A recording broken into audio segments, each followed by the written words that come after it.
Hey, it's Taquisha, and I wanted to give you all a tour of my simple little garden that I have in the front of our house. So let's take a look.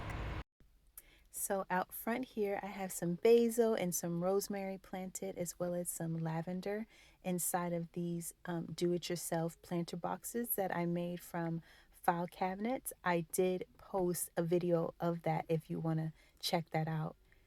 I just love the way these herbs are just popping out here. And up here along our window in our built-in box, we have strawberries. So there are so many strawberries here. I think I counted 75 mingled in. I have some rosemary, and there's some snapdragon flowers there and some lemongrass.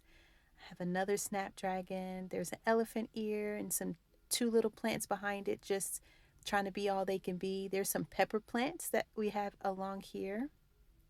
I cannot wait for those to produce.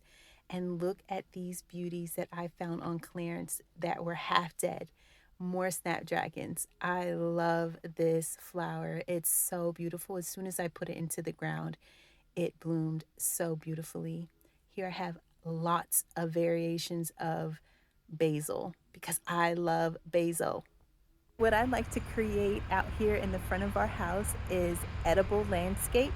So my goal is to embellish the front of our house with things that we can use, that we can eat.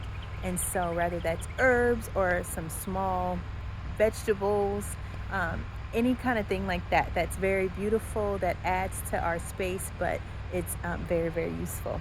And so let me show you some other spaces that we have. So to the left of these planter boxes, we have a little built-in area and an area that we really want to transform. Right now, it's very messy. We have some potatoes, some garlic, some carrots all planted over here, but we really want to get this area cleaned up. So this is still in the front of the house, and this is where I want to put two more of those do-it-yourself planter boxes. Here is our small garden area. So last year we did build the garden boxes, but that's pretty much as far as we went. This year we really want to transform this space into the garden that we could really enjoy. We want to get this fenced in because the deer here are crazy. And so I did plant a few things, but I really want to get this area enclosed before we go all out. And over here, I really want a watermelon patch. This is what we're working with. This will be our small outdoor gardening space, and I cannot wait to see what it's going to become.